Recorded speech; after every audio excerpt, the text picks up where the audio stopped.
another episode of Inspire Wealth. I am your host, Mallory Meehan, aka Prof, and I am joined by the lovely Jennifer.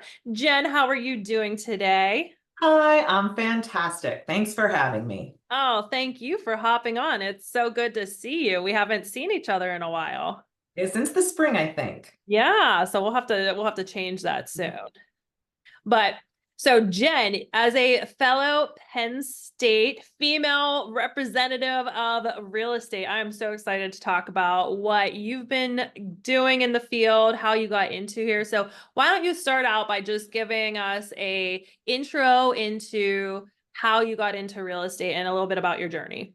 Sure. Well, let's see. Well, I am the owner and broker of One Focus Property Management. We've been in business 12 years, based in Williamsport, Pennsylvania. So just about an hour and 25 minutes or so from you in State College. And we manage a very large portfolio of third-party doors. So investors of all kinds have properties that we manage for them here, providing all the management, maintenance, and construction services that they need.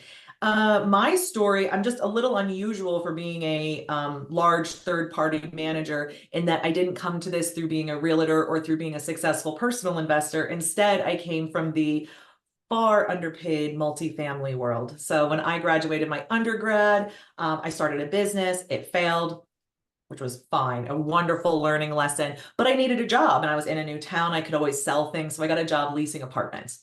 And it was one of those stories where like it was distressed because it was not being run properly. I come in, they fired the property manager. So I was there by myself for like a couple of months, leasing and managing, never been in an apartment community before. Anyway, I leased it up within a year and they were like, you can manage this. Congratulations. Like, here's $3 more and all of the responsibility. But it was a tremendous learning experience. Who else gets to manage 300 doors with one leasing agent and one maintenance tech? I mean, that was hard. I did it during my young 20s and that was the right time to do it. But the reps I got, right? Just showing an apartment, processing an application, late rent, eviction, apartment turns, just all the nuts and bolts. So had a really great career for like 7 or 8 years there in Harrisburg, moving up in complexity. And I was so fortunate that I got to do like a 80 unit build and lease up. So I got to do new construction plans. I got a distressed community that I had to turn around.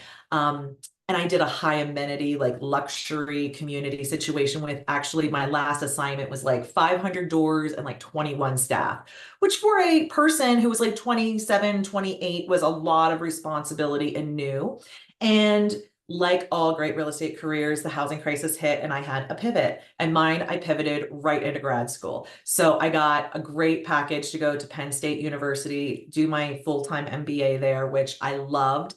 And I did that there and really didn't know that I was going to stay in real estate. I was open to so much. I was really just kind of like, take me where I'm supposed to go. And I fell, I'd say, back in love with real estate at Penn State. So the Penn State department there, they were really flexible in letting me take classes with their doctoral students and things like that. And then I didn't really have a plan. I thought I might get into like asset management, work for a pension fund. I tried to get into that world, that like blue blood, Boston, New York world.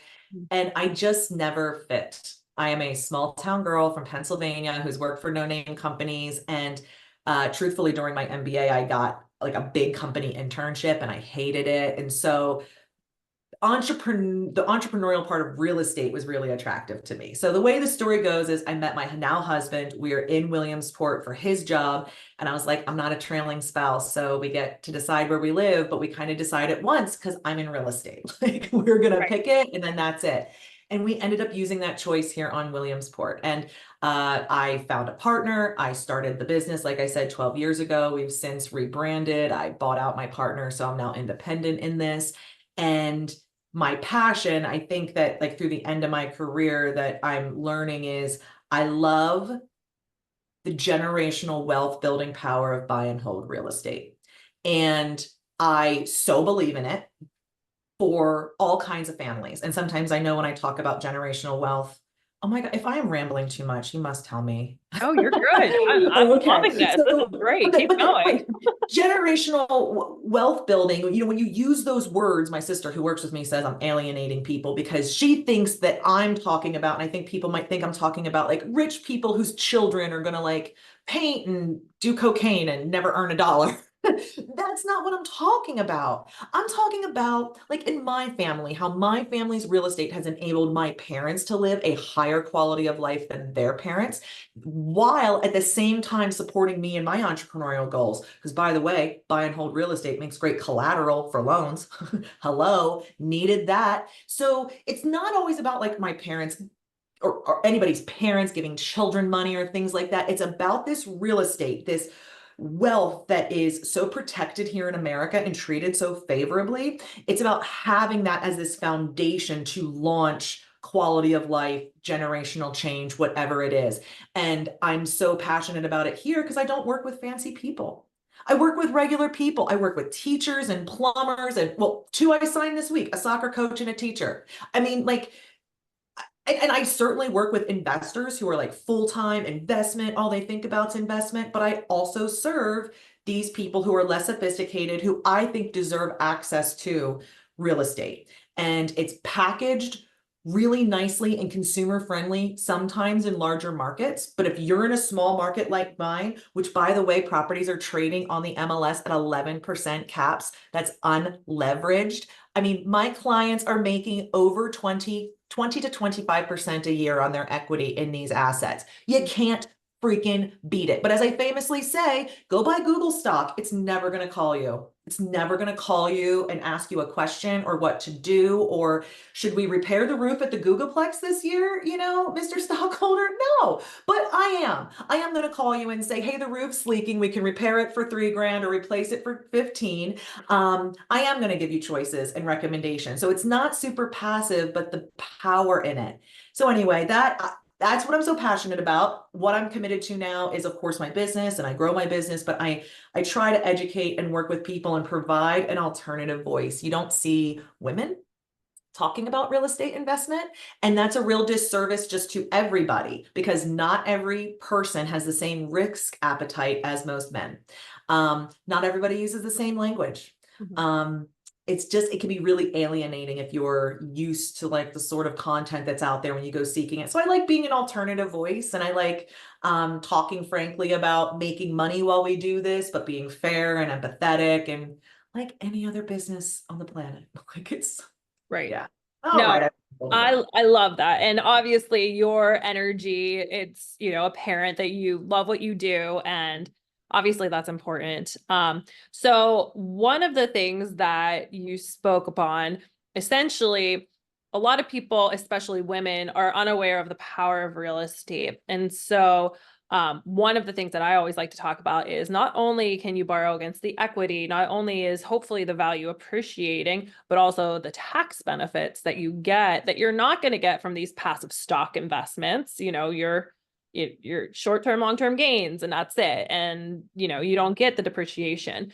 But tell me about how you got your specific portfolio, like your personal portfolio developed, and then we'll kind of converge into a little bit more into your business. Yeah. So my personal portfolio is we invest as a family, and we've done that for part of it. And that started with houses that we lived in and moved on from. So what's interesting, my parents live in an RV and have for over 20 years. And kind of once they got us off into college, they checked out. They were like, we're living and doing whatever the hell we want. And so that's when like me starting to help them with real estate, build their wealth, even while they weren't living a traditional like W-2 income lifestyle, like they were vagabondish. It was so cute. They're so happy doing it. But so that's how we started, was like houses we moved into and bought. And then some that as I built this business, just came through. The most recent one I did, and the first one I did apart from the family, was this building I'm in right now,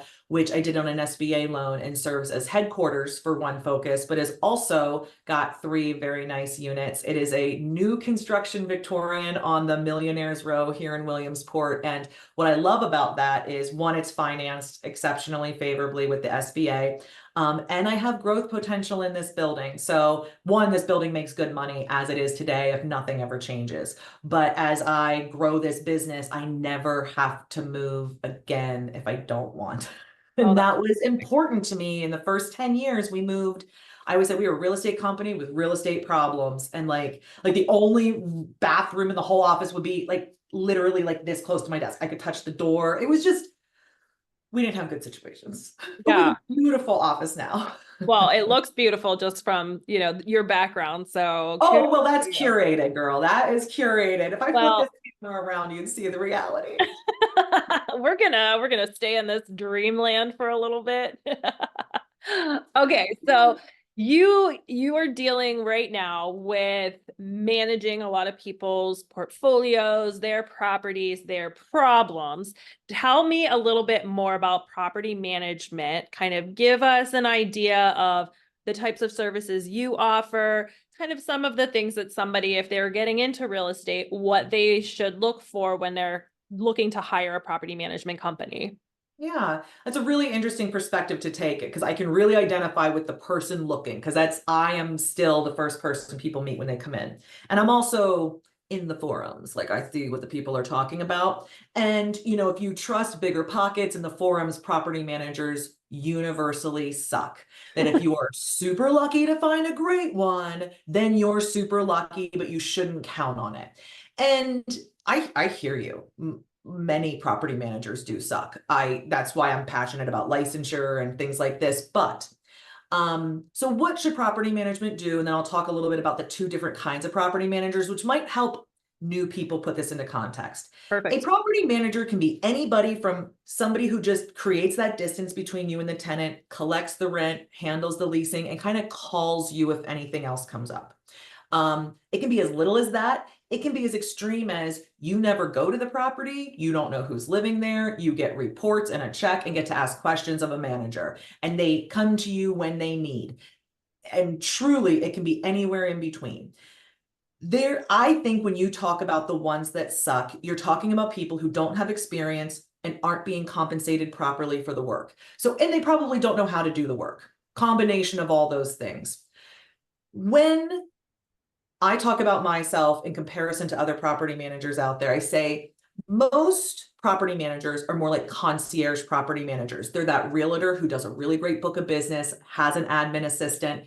Their clients have asked them to take this on. The admin starts figuring out how to do it. And you got a little property management business. And it's that collect the rent, maybe pay the electric bill, call them and go, hey, they said that the plumbing's backing up. Do you want me to call Joe or do you want to call Joe? Right. They might not even be getting reports. Okay, in that situation, the client's going to call the property manager and go, hey, did you renew the lease? Hey, can we raise the rent? Hey, this, hey, that. Hey, has anybody gone in there and changed the air filter? Hey, we've got that oil furnace. Should somebody clean that this year? It's really it's almost like an assistant, like the guy on the ground, and you'll hear that, boots on the ground. Yep. I am not a concierge property manager. You will not get our cell phone numbers and call us at 8 o'clock on Saturday night to just josh about the property. However, I have built a machine. This is a machine full of disciplined processes that work exceptionally well. Now, here's the trick. I can't put just any property or client into the machine, which is why I'm still in charge of everybody coming in. But I've built a machine, and as long as I put the right product and the right people into it, works amazingly. And from that, I say, you have to trust us, Mr. Client. You have to trust us when I say you must have keyless locks on this house for me to manage it. When I hand you that market standard flyer and go, nope, you can't have a closet full of books in the basement because it's more convenient for you. Just when I have to break all that bad news and I'm saying, no, you have to shave off all these rough edges so that you fit in my machine and then I can produce the results that you want. And it's a forced discipline. It's all that discipline I'm applying takes other people a lifetime to learn. Mhm. We've got enough reps here. We've got enough diligence that we are handling it. And so when people talk about the different kinds of property managers, I'm very pro working with somebody who is a full-time concentrated property manager only. I don't sell real estate. It's called One Focus Property Management because I got one freaking focus. And it's residential property management, buy and hold investment in North Central PA. Period. That is my focus. So when you look at the people who are successful in selling real estate, they wheel, they deal, they make things happen, but they make a deal happen, take their money and walk away. Lead up, lead up, lead up, pay, done. Responsibility over. Where I always say, I'm handcuffed to you. Every month, I got to send you that $12.50 you're expecting or whatever. And if I don't, I better have a really good freaking reason.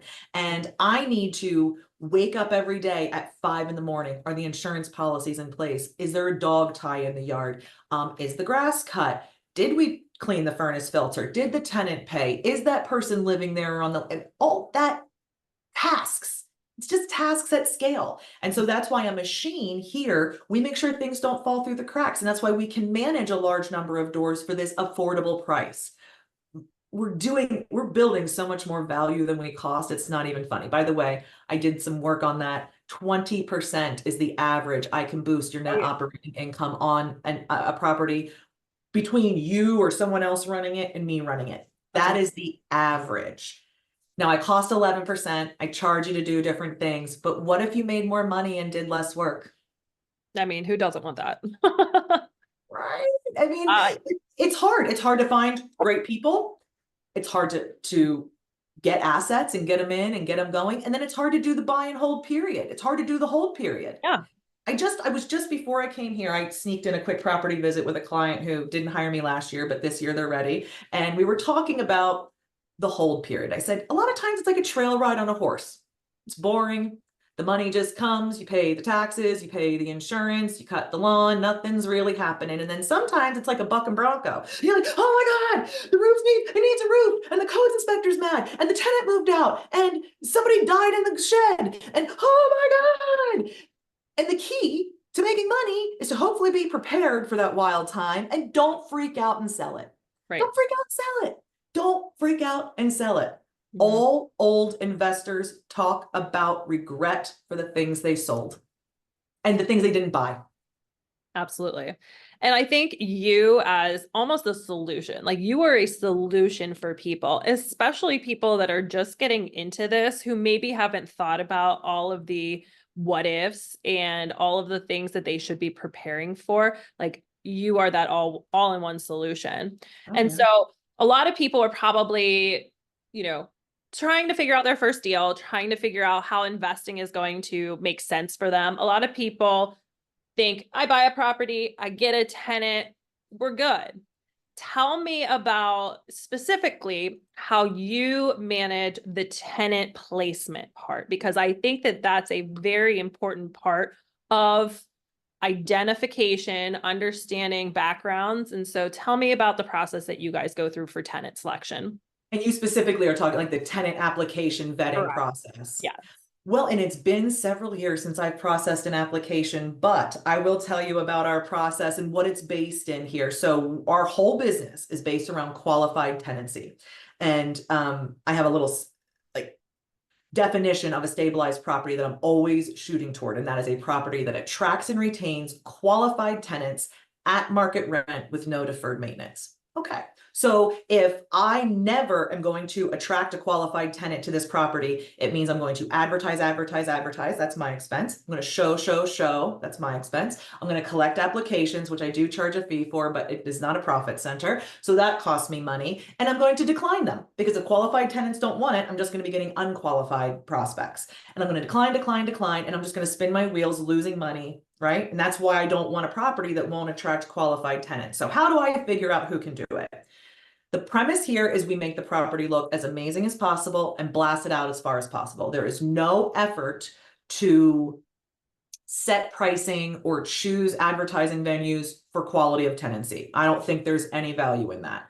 We position it like any other product amazingly, price it correctly, and advertise and promote it well, which would include if there's any restrictions against pets or things like that, Then, let's see, from a practical consideration, ads are everywhere. We use a lot of video and things like that. So it's if you need to lease a property, you need to be where the qualified tenant is looking.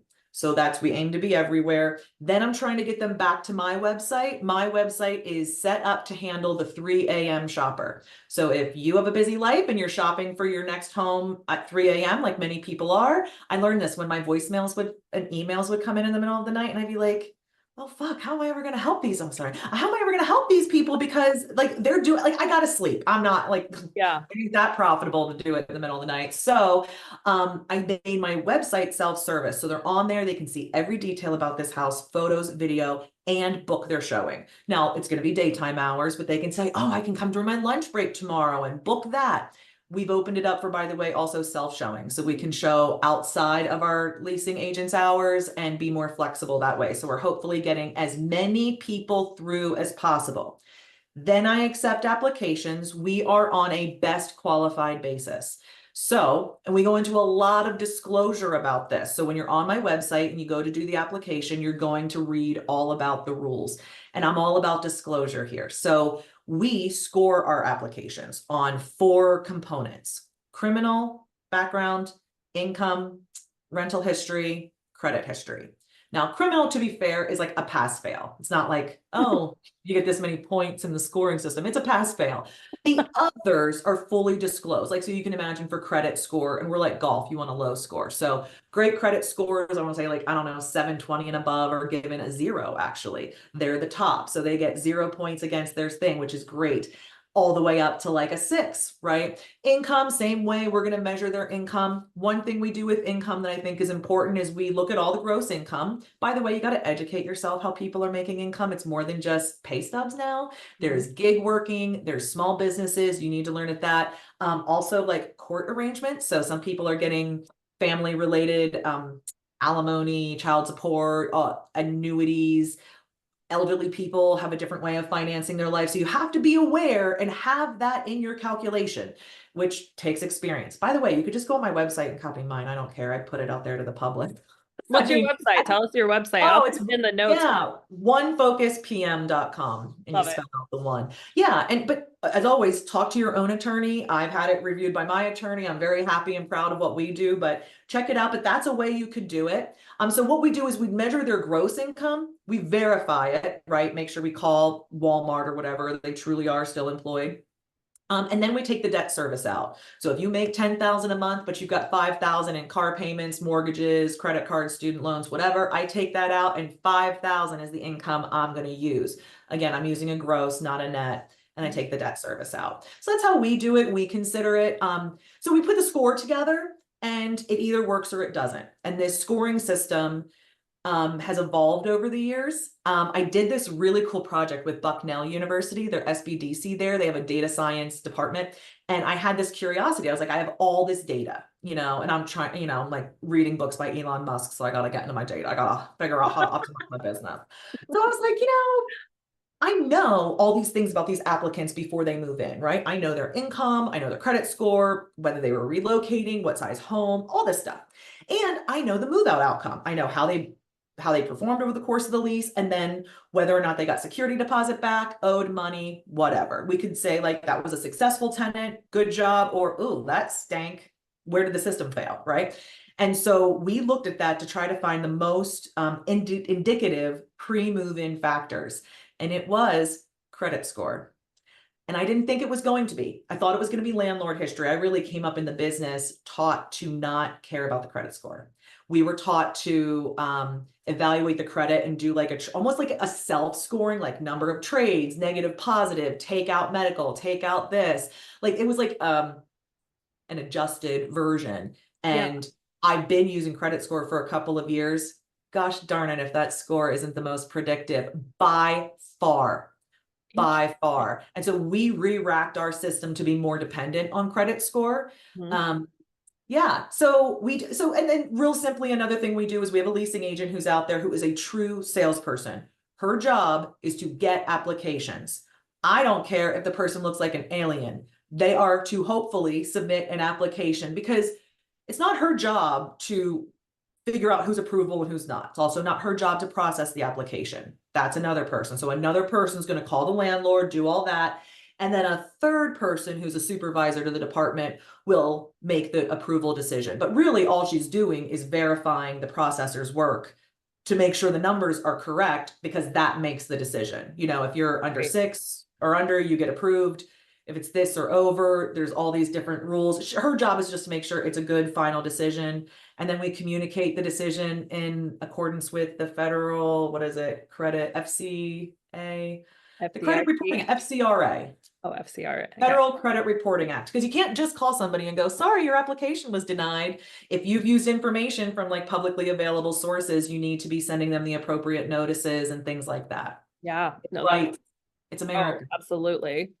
So, okay, we covered the tenant piece, which obviously you guys are kicking ass on, and it's amazing, and that's awesome. Oh, yeah.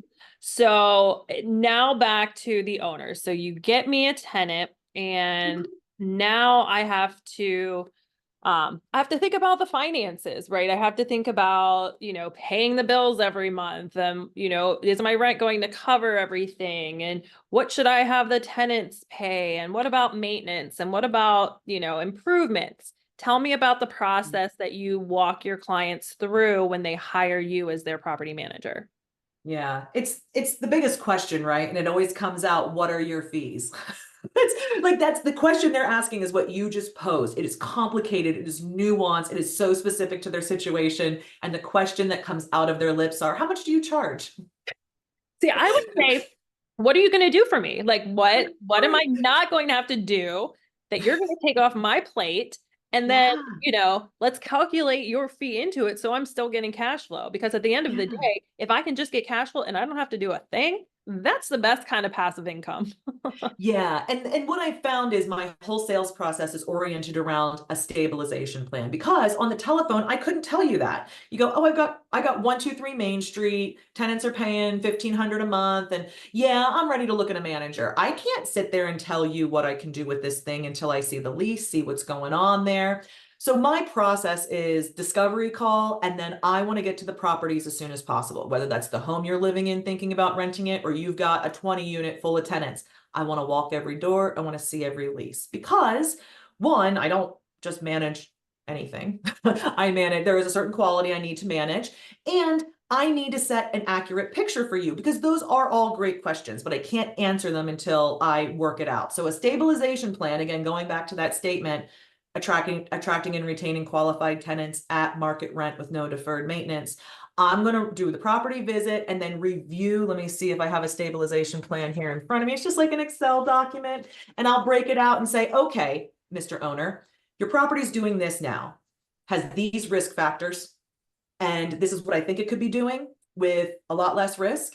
And these are the steps to get there, how much time it's going to take, and how much money it's going to cost.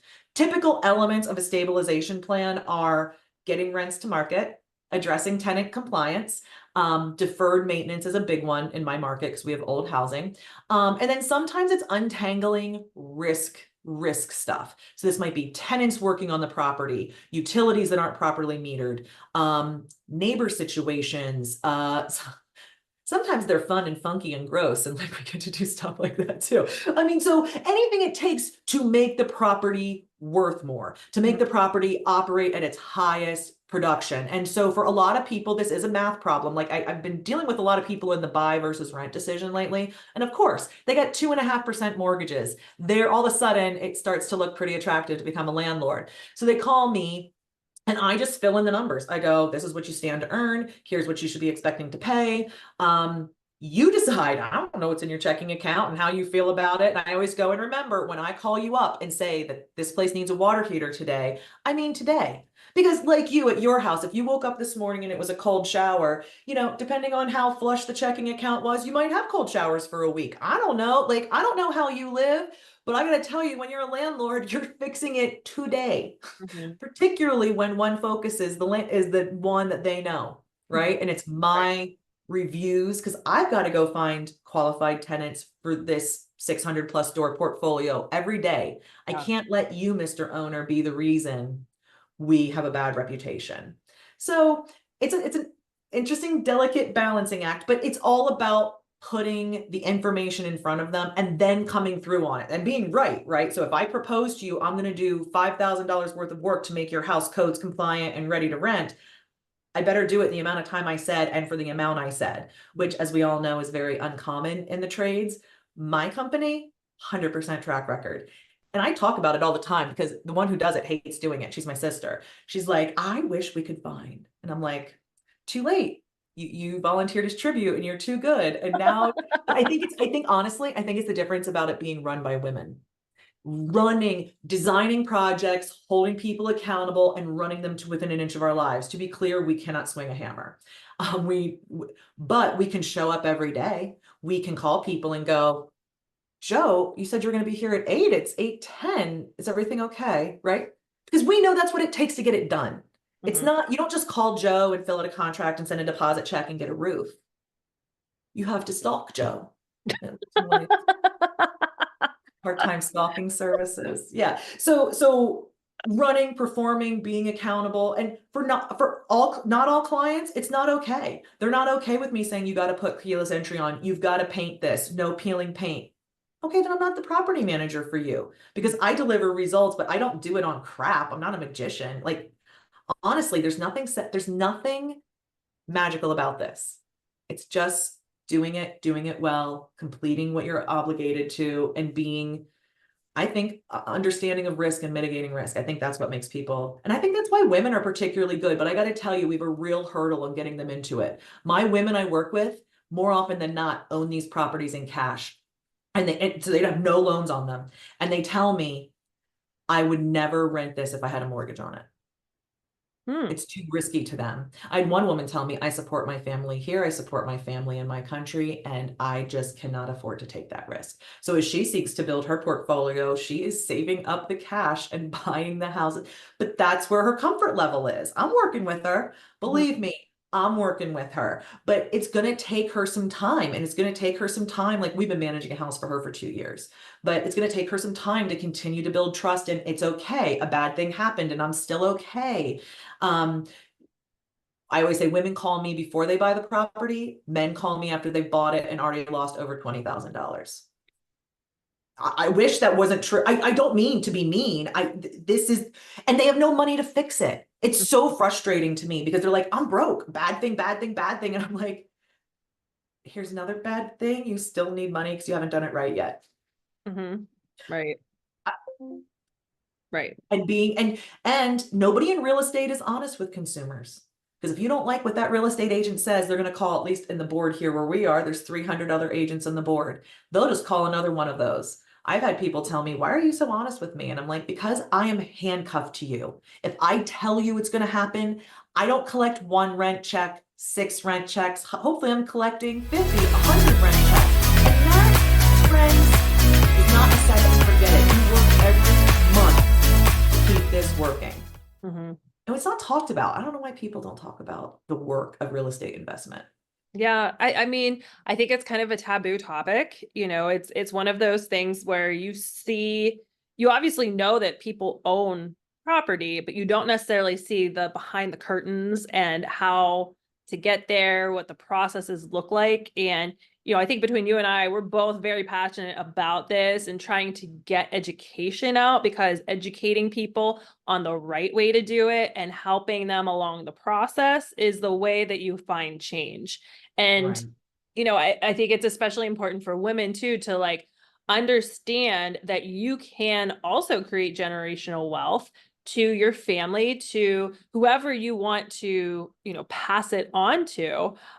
Because I have friends who they chose not to have children, which is fine, and I think them being able to just leave a legacy in some capacity is amazing. And, obviously we're both flexibility to do what, there's a woman I know in town and she built I want to say maybe 40 or 50 single family homes, all paid off, all of course under rented because she's had these people forever and they don't call her, and she's leading a low stress lifestyle. I keep telling her, I go, Barb, she doesn't want to give it to the next generation. I go, you're going to want to sell this one day. At least let me work on it for a couple of years, get the value up before we, I don't want you to see you take a bath on these. And she goes, I don't know what I would do it for. And I go, what a crazy thought. I said, but at least you have it to support something. She could, I mean, shoot, she could put a wing on a school for that. I mean, she could have a hospital wing named after her for this kind of money. I mean, and that's what a great thing. I'm in the same place. I have no children. Now, I'm very hopeful my sister has some children. So we have some real little buddies to give it to. But like my sister and I are building this real estate portfolio and we've done the estate planning. There's been some conversation about like, where does all this go? What Yeah, does this do? And we'll find a passion, we'll find something to absolutely. support and do with it. But for right now, what I love, and I think women would especially love if they understood it, how something as simple as a single family house, a double, whatever. It's not like they have to sell it to make it into something. What's so great is you can take money out of it, finance it, right? Or even just let it be collateral for somebody else's loan. Like, it's Mhm. just so flexible. And the thing is, the US has decided property ownership and small business is like the holy grail.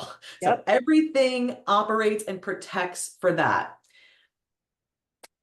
It's not Yeah, perfect, but it's still the best, I think, in the world when it comes to real estate investment is the US. absolutely. 1,000%. Like we have by far the most favorable laws that are tied with that, the most favorable tax, you know, I would, I don't want to call it a tax shelter, but there are a lot of loopholes when it comes to owning real estate. And these loopholes aren't, you're not illegal. They are loopholes because people don't know about them. They are loopholes because only, in theory, the rich were aware of them because they were able to pay advisors who understood the tax code, who understood these things. And I want to try to break that glass ceiling and help people know exactly, just to your point, the power that real estate is, not only for yourself in producing cash flow, but in building equity and being able to use that equity to do something else with it.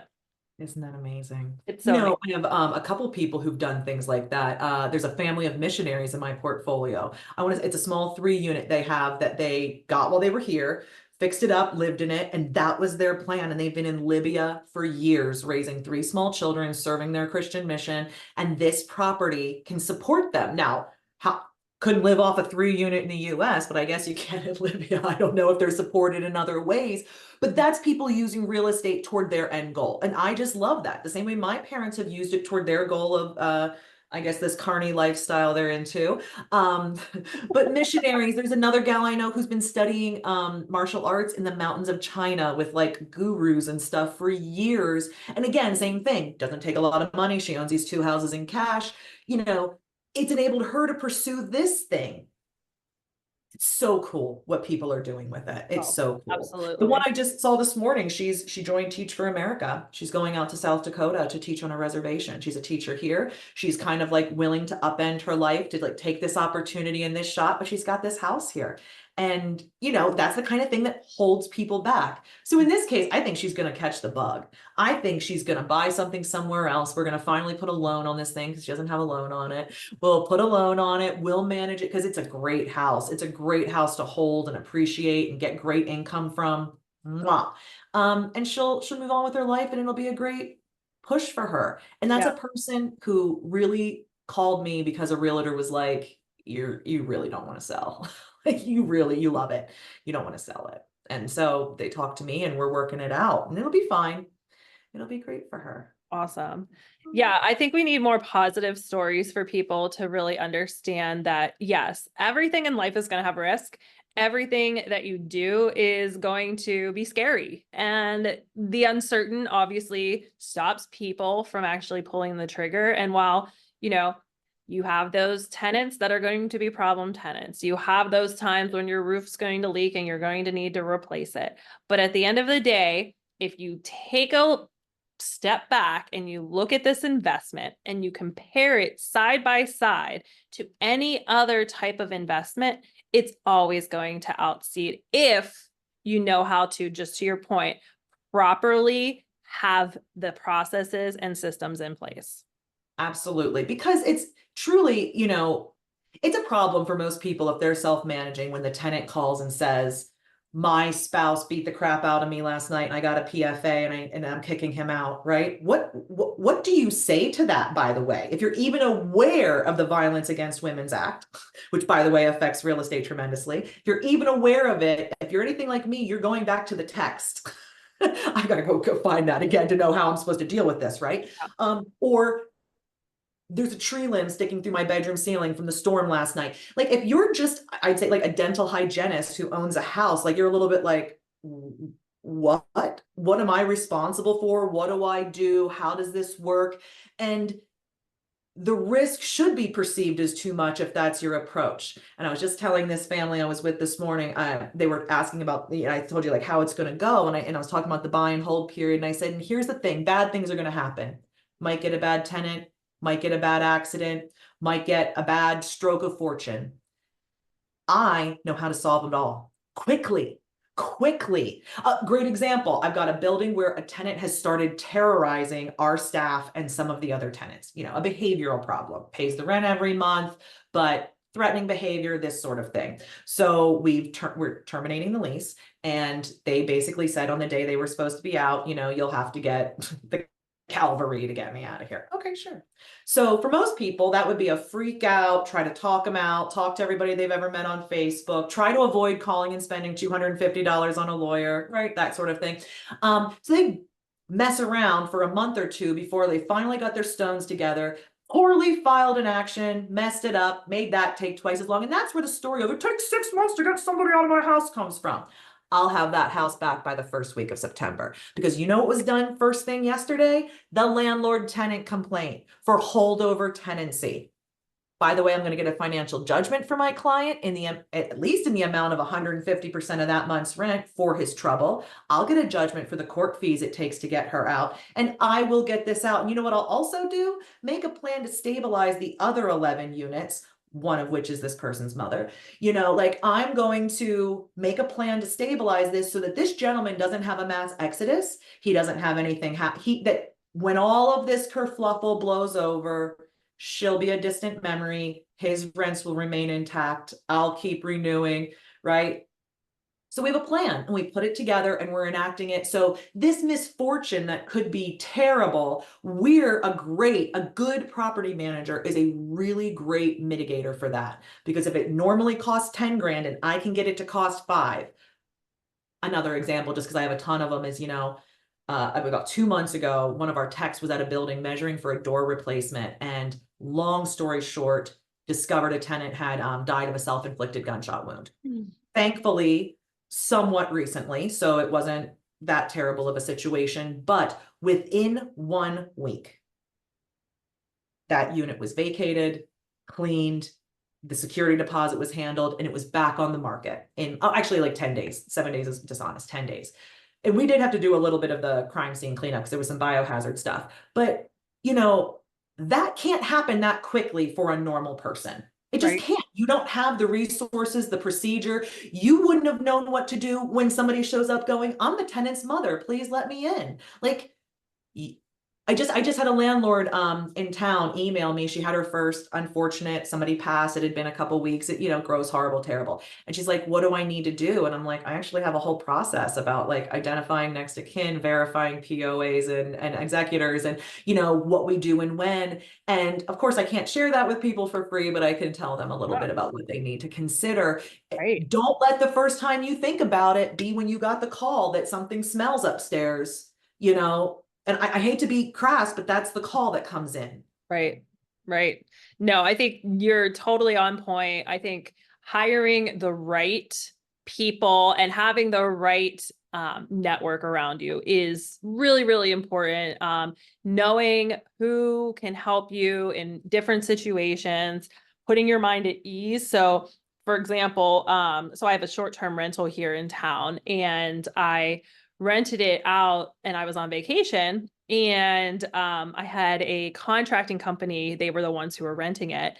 And I guess, I don't know, they worked really hard one day, and one of the guys fell asleep in the shower, and water just poured over that tub and seeped into like he like an overflowing tub situation. Yes. So So he was sleeping I don't I'm know, so tired, Mallory. sleeping, they're passed out can be, I don't know, different terms, but to your point, like I didn't have anybody there on site to be able to help address this problem. And, that's obviously something that I'm considering now is like, okay, I can only do so much. And there are things that I don't want to do that I want people who are good at it. They understand the process. And that's exactly, just an example of something that you take a step back and you're like, well, I wish I would have had somebody to deal with this and I didn't have to get called on vacation.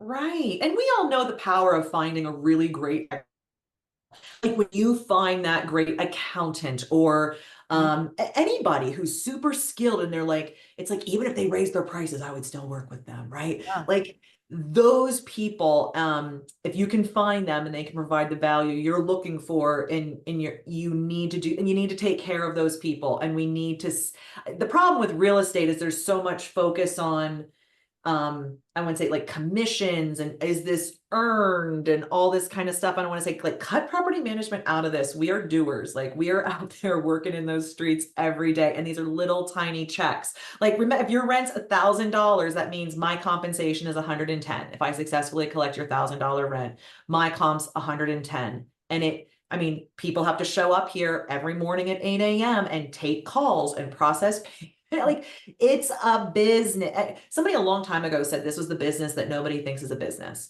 Because what could you possibly be doing? You cash a rent check, you call the plumber once in a while. What could you possibly do?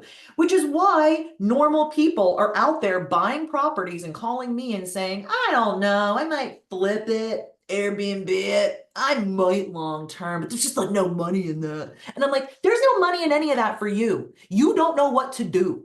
Yeah. Right.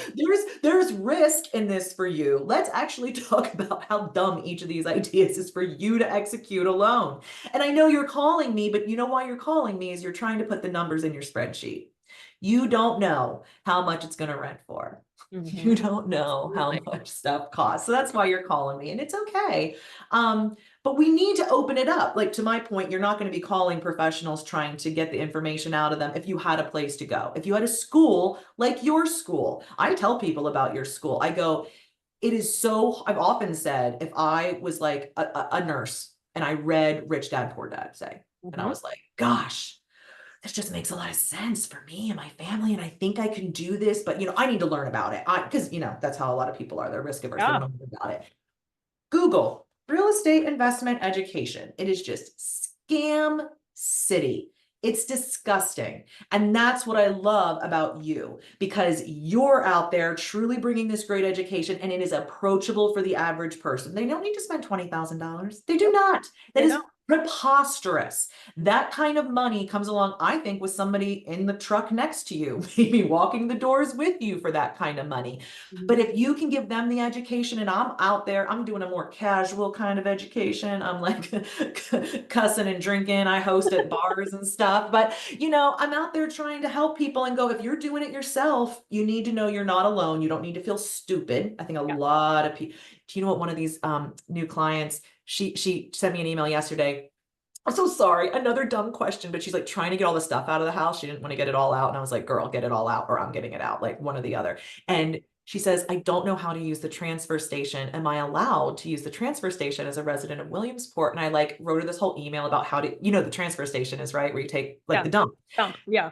But she had no idea. I'm going to make a whole video on it because you don't know how many people out there, like, how do I get, if I bought a house full of crap, without calling like 1-800-GOT-JUNK. If I have a truck, what could I do? I mean, that's just the kind of thing, like, I'm going to make a video about how to use a transfer station. Well, you know what I did?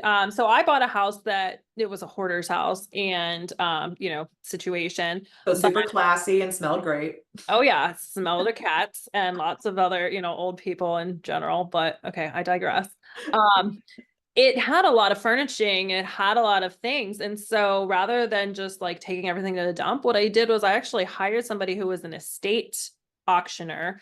And so they came in, handled everything, split the profits 50-50, which I was like, great, because it probably would have cost me money to get rid of this.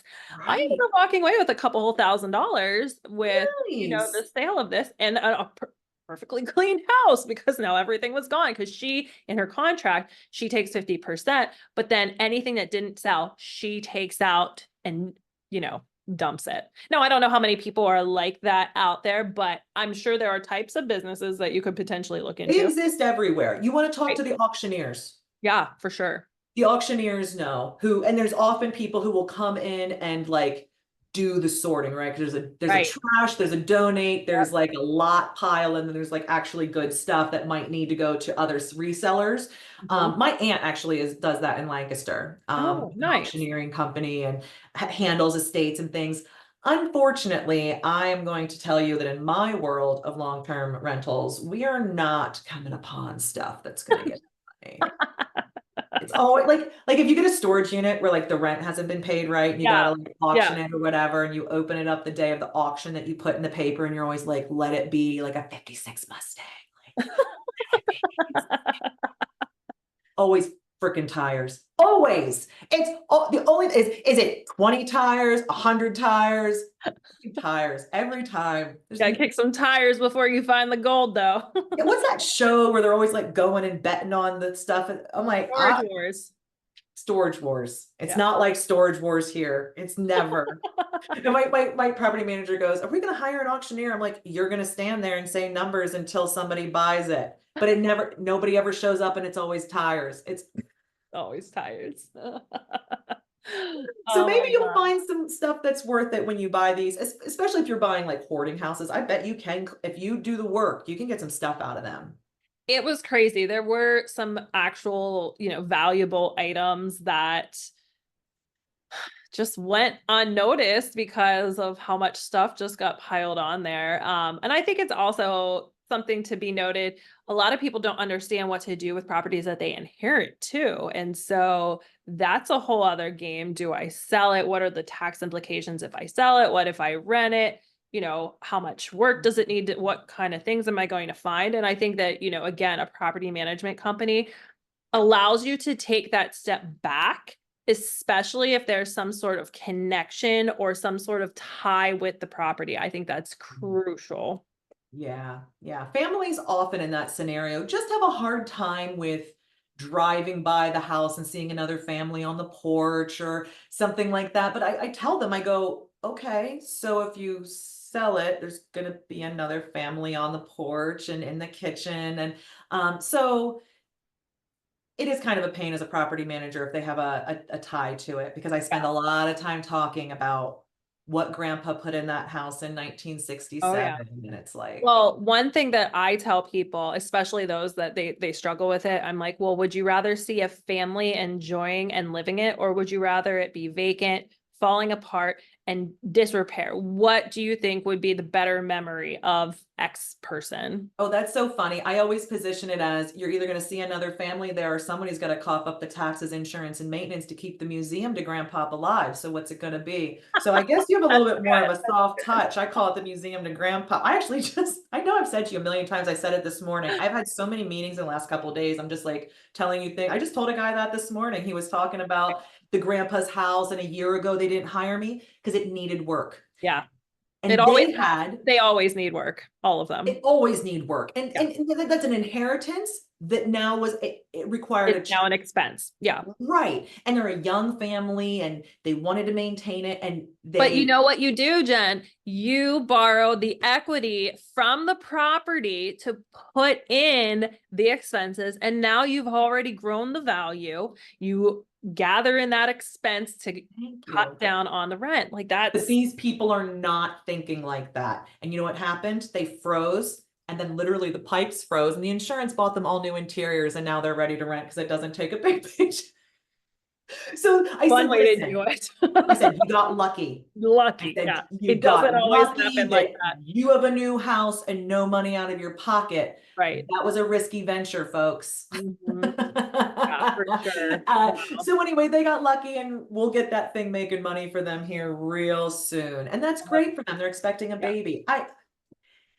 how nice, how nice. And Yeah. it isn't all like nasty tenants and colorful stories, although there's plenty of those. It isn't all like, I bought it for 20 and sold it for 220. Like it isn't all that. And unfortunately, I find that really alienating. Like that doesn't line up with my values at all. And so I love doing like stuff like this with you because I'm talking to somebody who just sees it through a different lens. Doesn't mean we're making more or less money than anyone. I bet we're making more in real estate than the people who are saying crazy things, who introduce themselves by saying, I'm a 7-figure owner of a business, 7 figures, 2.5 million, and all this stuff. It's like, it's actually not that hard to get $1 million business, I don't think. You do it right. Maybe the third or fifth million's proving to be a bit harder, but but I Absolutely. don't resonate with that. And I know the people I talk to here that are successful in it don't resonate with it, but they need more information. So Absolutely. you're doing it officially. I'm in fire halls and barns here in Love central it. Pennsylvania. That's my That's your jam. classroom. Yeah, why not? Oh, okay, Jen. Well, I want you to leave us with one last piece of advice you would give to people who are maybe on the fence of pulling the trigger and actually getting into real estate. What would you tell them? So they're on the fence. They're trying to see if they're going to like do it. Right. They maybe have gotten educated, they've done the research, but it's still pulling that trigger. They're in that analysis paralysis kind of stage. What would Oh, you say to them to pull that trigger? I guess what I would say is this next day, this next week, this next month, this next year, it's all going to pass whether you buy that property or not. It's all going to pass whether you work out for an hour this afternoon or not. It's all going to pass whether you do your meditation or go to the dentist or whatever thing you have to do. And so if you're stuck in analysis paralysis, you already if you're considering it strongly, you recognize the wealth building power. If you've done the education, you know how you're going to do it, resources and tools. If you're simply lacking the confidence, then it's kind of like when my dad taught me how to dive. He put me in the position, then he pushed my butt and I went in and like nothing happened, nothing bad happened, and I continued practicing. And that's exactly what's going to happen. If you've truly educated yourself, you've truly considered it, and you have the right team of people around you, or even some semblance of a decent team, you are going to be just fine. Just don't buy 100 at once. Yeah. Buy a 2 unit, buy a 4 unit, and then wait a year or two and go, how is this going? Is this giving me a bleeding ulcer in my gut? Like, is this keeping me up at night? Am I fighting with my spouse about this? Because if that's the case, get out. Like, get out. Don't do real estate investment if it's going to mess with your life. But if you can, yeah, put yourself in the position and then maybe get an accountability buddy to push your butt and make you do the first one. Like, make you write an offer. Like, just write it, just do it. I'm in that position right now with taking on some outside investment, like working with outside investors. I don't have a lot of confidence with it, and I am so poised, and I'm literally hanging on the edge of the pool, and somebody needs to come around and kick my ass and just Yeah. like take 200 grand from that guy, like do it. Just do it. Yeah. Do it. And I'm gonna, and it'll get, and then in 5 years, I'm gonna go, what was I so scared of? I do like 20 of these a month. Like, because Yep. I didn't always roll like this as casual and expert. It was hard for a long time. Yeah. Do It's it not going to now. be an overnight thing. I always try to, resonate with people when you're going to the gym and you're trying to get in shape or you're trying to lose weight. There's no magic pill. There's no, instantaneous gratification. Like real estate is not a get rich quick scheme. Real estate is a long game that you'll reap really great benefits in the long run. Tremendous, tremendous. And a different narrative needs to go out. And, the last thing I'll leave you on that probably is a hard thing for a lot of people is just that dynamic between landlord and tenant and the stereotypes and what people think. Because when I talk in front of groups, one of the first things I'll say is who owns like rental real estate or like who owns real estate that they rent out? And very few hands will go up. And if any go up, it will be men. And then I literally say, and I know some of y'all be lying in here because you're going to come up to me afterward and say exactly this. I didn't raise my hand, but I do have a couple. And I know you don't raise your hand because it's not something you're proud of. You don't walk around going like, I'm the landlord, rent's due. No, it's actually kind of a little shameful. It's a little like, ooh, or I know I can't, and then. Mhm. And it's because they're afraid of being judged harshly. I know I make videos about evictions and raising the rent and put them on the internet. People say all kinds of things to me. It's okay. I know that people don't talk about this, but the truth is it's no different than any other business needing to charge market value, because Yeah, absolutely. I pay market value for taxes, insurance, maintenance, construction, the house, financing. So I have to charge and make my revenue at market in order to succeed. But this raising the rent, it is this notion that we are just taking advantage of poor people. I actually Mhm. heard on a podcast some girl say something that was so out of left field to me. She said it so confidently. She goes, and we rent, and landlords, they increase the rent every year because you get an increase in pay every year, and they want to make sure you can't afford to buy a house. And I was just like, this person truly believes this. This person, their whole family probably believes this. And I know from their experience, that is probably a very logical story they're telling themselves. Mhm. I've just, for over 20 years in this business, been in rooms, strategy sessions, masterminds, and I've never once heard anybody talk about market rent from the tenant's capacity to pay. It is always, well, if I put it on the market today, what would a qualified tenant pay to rent it? Or does nobody call? Do I lose because I'm advertising a property that stays vacant? I always say, if my rent's too high and nobody's willing to pay it, I lose, right? Right. Because it's Right. an expiring asset. Every day I lose it, I can never get that day's rent back. So I'm properly motivated to price it properly. Mhm.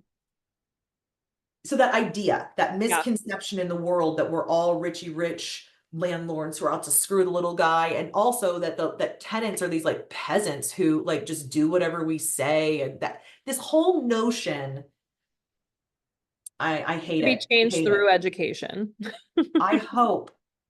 I That hope, should be our mission, and Jenn. people seeing different examples. And part of that is not young men talking in their young, aggressive way, which is very natural to them about this. And that's fine, but that can't be the only narrative, because that paints us all in that light. And that's how we're making decisions and the way we're coming to this. And that's just not true. It doesn't really reflect my clients either. My clients are overly generous. That's awesome. Overly generous. Yeah. Okay, Jenn, so how can our listeners follow you? How can they get in touch with you? Where are you in Okay. social, or how can they Yeah, reach out? I do a little social game. So YouTube is the primary education resource, One Focus PM. Spell out the one. I've got like 180 videos or something on there, and that's a growing platform. I started doing TikToks. Ooh, I know it's called Hold It with PM Jenn, and that is something I'm trying to do. And then otherwise, our website, onefocuspm.com. I am very findable, reachable, and I love educating and talking to people. So I love speaking opportunities. And of course, if you have properties in the Williamsport, Lock Haven, Danville, Bloomsburg area, you should be talking to us, because we are the market leader and we can absolutely help deliver you those returns with less stress and no drama. I love that. That's great. Jenn, thank you. It's always a pleasure to talk with you. And to our listeners, thanks for tuning in to another episode of Inspire Wealth. I am Prof M, out.